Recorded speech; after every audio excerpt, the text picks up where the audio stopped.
Hello guys, gals, and non-binary pals of the YouTube, TWK, and welcome to my stream of conscious style video on Mass Effect 3 Legendary Edition, baby! That's right, we're finally ending this trilogy of videos. Took quite a bit longer than I was expecting, but here we are, near the end of the year, finally here, third RPG in a row, third Mass Effect game in the... I am losing my wording because I've been working on this video series for so long it feels like I'm losing my marbles. Let's get to talking about this game via the plot. Our story begins in Vancouver, British Columbia, aka the most British region of the entirety of the Milky Way, and I'm sure all of the people of the UK will agree with me on that. Shepard has been grounded by the Alliance due to working with Cerberus, but it isn't long before they're summoned by the Alliance Council for some big-time help. You see, after all this time, the Reapers have arrived and the Alliance has done, let's see my research notes here, just look at this here.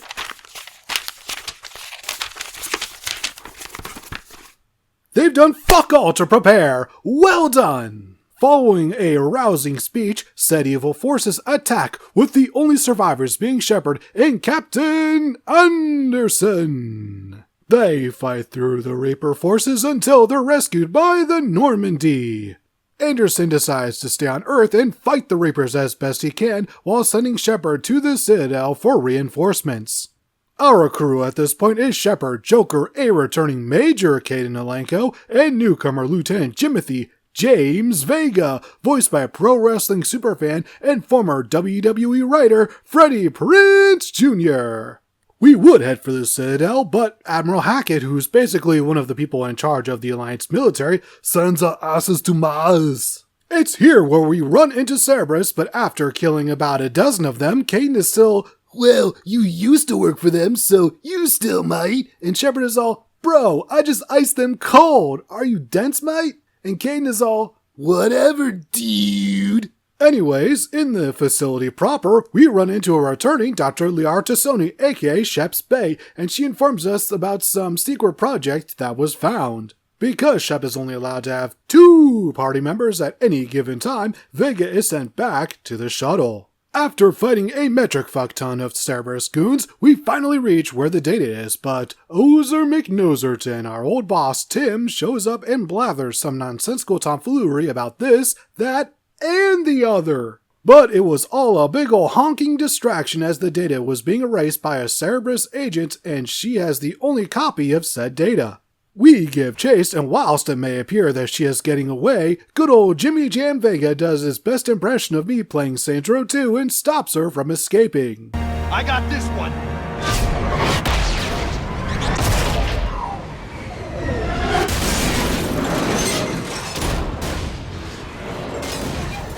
But wait, the agent was a robot this whole time and she absolutely fucks up Kaidan's shit like holy mother of Meechin. She said, get wrecked, bitch! Thankfully, Shepard is able to take her down. For some reason, they bring her body on board along with Kaidan's. So, off to the Citadel we go and we can visit Kaidan, but he's not all that responsive at the moment. The lazy bastard. After a meeting with the Citadel Council, which seemed to be fruitless, the Turian Counselor says he can help us if we help him, so off we go to not Palaven, but Eden Prime first! Why? So we can unearth not a Prothean artifact, oh no, but a full-on 100% honest to Andraste mother effing fucking Prothean! His name is Javik, and he enjoys killing Reapers, avenging his people, killing Reapers, insulting species that were primitive during his time, and killing all of the Reapers! Unfortunately, the next mission didn't have any lines written for Javik, so he stays on the ship and we're off to Palaven's moon! It's here where we meet up with the broest of bros to ever bro it up, Garrus, Reach, and Flexibility Vicarian! Our mission is to recruit Primarch Victus, except he doesn't know he's the Primarch yet due to all of the death and destruction caused by the Reaper forces. So after fighting through a ton of said forces, we inform Victus of his promotion, and with that, we're off to the big ol' meeting. This meeting includes Shepard, Victus, the Solarian Dalatrass, and a returning Urdnot Rex, who will agree to send Krogan to help, but only if the genophage is cured. Everyone is on board except for the Dalatrass, but Victus points out that even with the votes in, creating a cure is kind of impossible at this moment. That is until Rex shows that he's got an inside source working at Surkesh, a planet housing a top-secret Solarian base, and one of the female Grogans who was experimented on by Malin back in Mass Effect 2 survived and could be used to cure the genophage. Once again, the Dalatrass doesn't like this, but everyone else says GFY, and we're off to Surkesh, where we discover that the inside man is none other than a returning Dr. Morn Solis, whose voice is sounding quite different. Almost like he has a different one altogether. Never mind that, Rex informs us that Cerberus is attacking, so we need to get this woman out of here right about now, my funk soul brothers. So we fight through a bunch of Cerberus gooners and get Milady to safety, who even has her own badass moment of radness.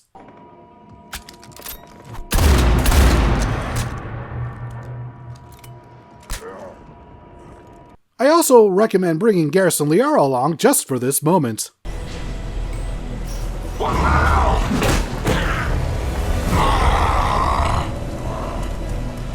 Careful. There goes the next Shadow Broker. Could have sworn he was muttering to Sony the whole time. Not funny. Anyways, we're off to Tachanka to cure the genophage, except the Dalatrass wants us to sabotage the plan, which of course we don't. Shepard has been anti-genophage since Game 1. Why turn heel now? Dalatrass must be on that Solarian equivalent of crack. So we're down there, but what are we to do about the big honkin' Reaper blocking our path to distribute the cure? Easy, we summon Kalros, the mother of all Thresher Moths, to do battle with it, and believe it or not, we are not walking on air, but the Reaper soon will be, in a figurative sense, as Kalros commits a good old-fashioned murder.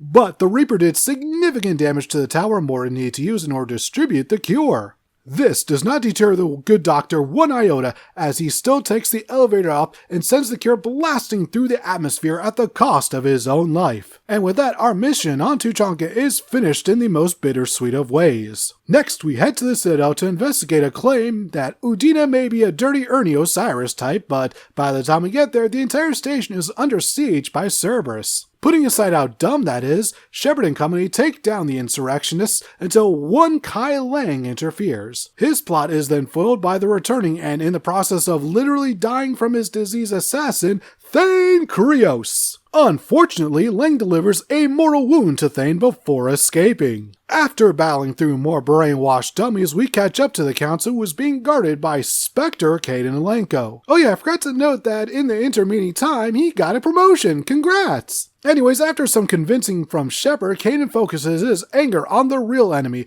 the dirty Dango himself, Ambassador Udina, who is actually working with Cerberus. Well, he was until Kaidan unalived the fuck out of him. Rest in piss, bozo. Also, Kaidan rejoins the Normandy. Hurrah! From here, we're off to help the Quarians. You see, they went off and restarted their war with the Geth despite all of Shepard's warning in the previous game, and now they realize they're fucked without our help. So, we get into the Geth Dreadnought, rescue Legion, who is basically being used like a battery, and escape while the Quarians open fire on it. To say that Shepard and company weren't pleased about this turn of events would be putting it super mildly. Nevertheless, our main goal is to take out the Geth stronghold on the Quarian homeworld of Rannoch, and while everything seems to be going to plan, except for the whole Shepard falling down a great distance, but don't worry, he's got power armor. Oh, and the fact that a Reaper is being housed here, but don't worry, Shepard has a device that will allow every ship in the region to lock on to a specific target. And through this epic piece of cinema, the Reaper, much like the quarterback, is toast.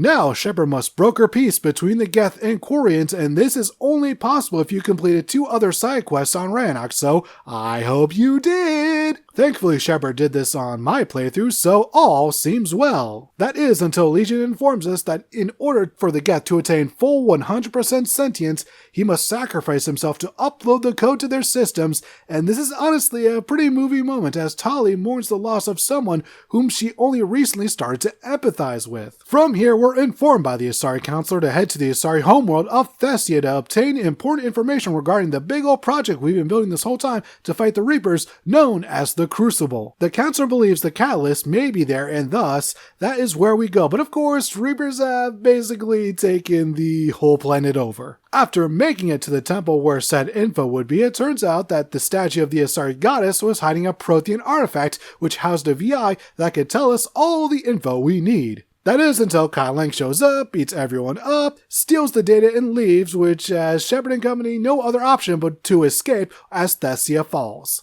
From there, we follow him to Horizon, where Cerberus has been taking human refugees and turning them into husks. Oh, and this facility is being run by Miranda's dad, Henry Lawson, but after some negotiating, he agrees to a peaceful end. Well, Shepard agrees to it. Miranda, not so much. Oh, he goes flying. Alright, let's just put a pause on the story for now and get to talking about the good old gameplay. Pew pew. The gameplay feels fantastic, even better than 2. The powers for both yourself and your allies recharge quicker depending on your stats and loadout, of course. Speaking of which, for the first time ever you can customize your weapon of choice without any class restrictions. Why it took 3 games to get to this point, I don't know, but we're here, baby! Movement also just feels smooth. In 2, Shepard felt like a literal tank, but in 3, everything just feels like it just gels better. I have no idea how to properly convey this without actually playing these 2 games yourself, but trust me, everything in 3 is an improvement over 2, which is already an improvement over 1. Oh, and you can climb ladders now. Congrats, Bioware. In 2012, you finally reached the same point Nintendo was in 1998. So the gameplay is super duper rad, but how about the presentation? How does this game look? Mass Effect 3 looks pretty goddamn amazing. Once again, a step up from the previous game. I just love how Bioware was able to somehow, in this HD remastered collection, still capture the visual improvements from game to game. Everything looks amazing, and the soundtrack is also quite good. It's a nice mixture of original songs as well as returning tracks from previous games, and it all works really well together.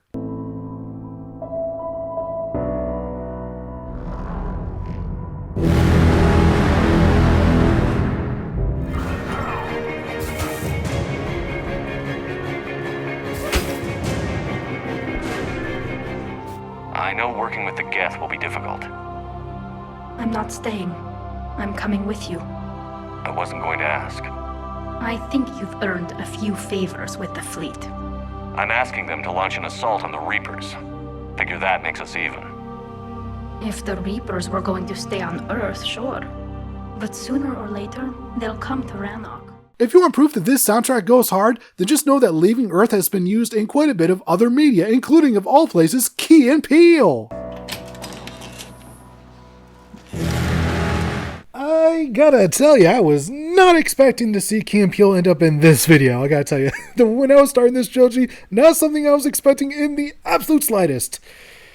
But still pretty awesome, just like all the romantic options. Gay at last, praise the maker, we can be gay at last. Of course, being a loyal Luger, I continue my romance with Liara, but I'll be honest, Caden was looking kind of cute here. So no matter what gender or orientation you are, there's something for you here. I would like to state for the record that back in 2011 or so, when I originally played Mass Effect 1, I called it that Caden Alenko was not straight. I knew it back then just from playing that one game. He was not straight. So I just want my flowers for that, man. My Bidar is very, very strong. Because, you want another example? I watched one episode, count them, one episode of Brooklyn Nine-Nine. And even from that one episode, I knew that Rosa was bi. I could tell. I didn't know anything about the actress. I didn't know anything about the character from that point onward. I could just tell from that one episode, not straight. Man, my Bidar is just super strong. You know what else is super strong? The Citadel DLC, baby!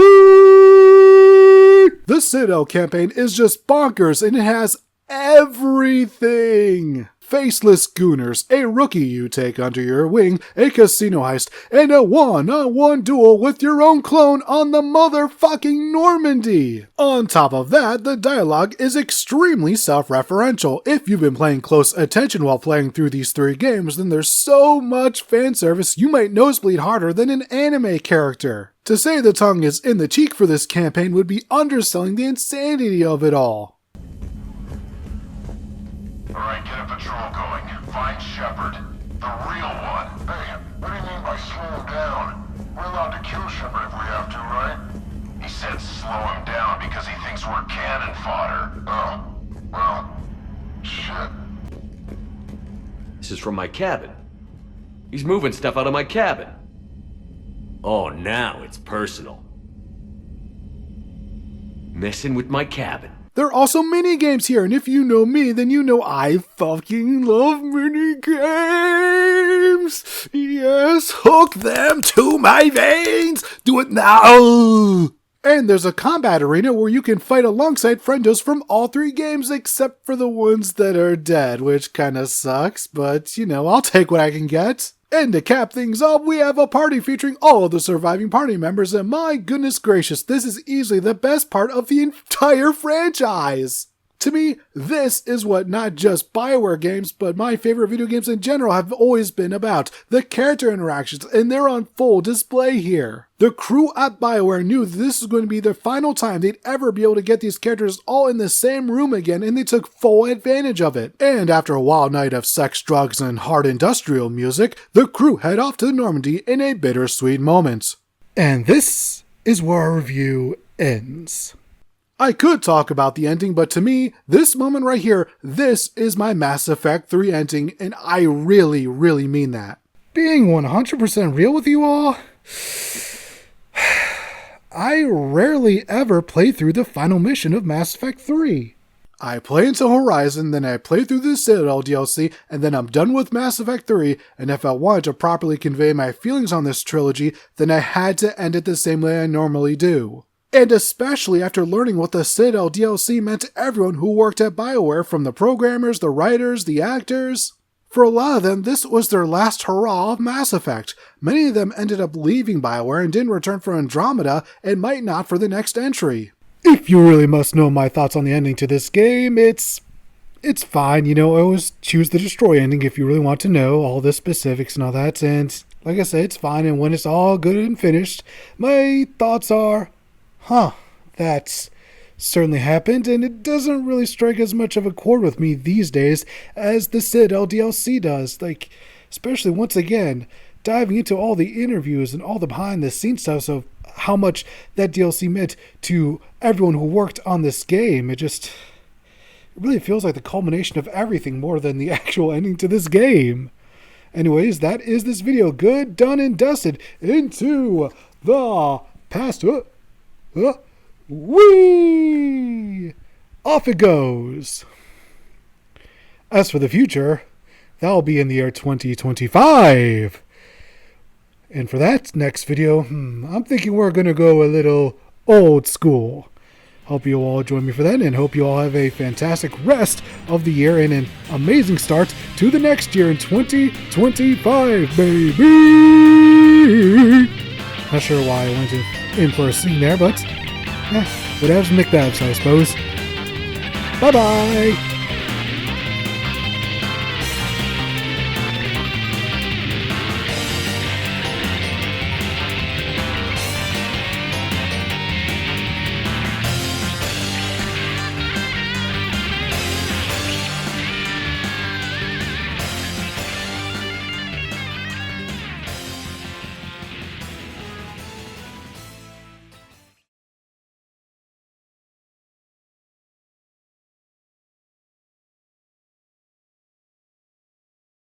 Okay.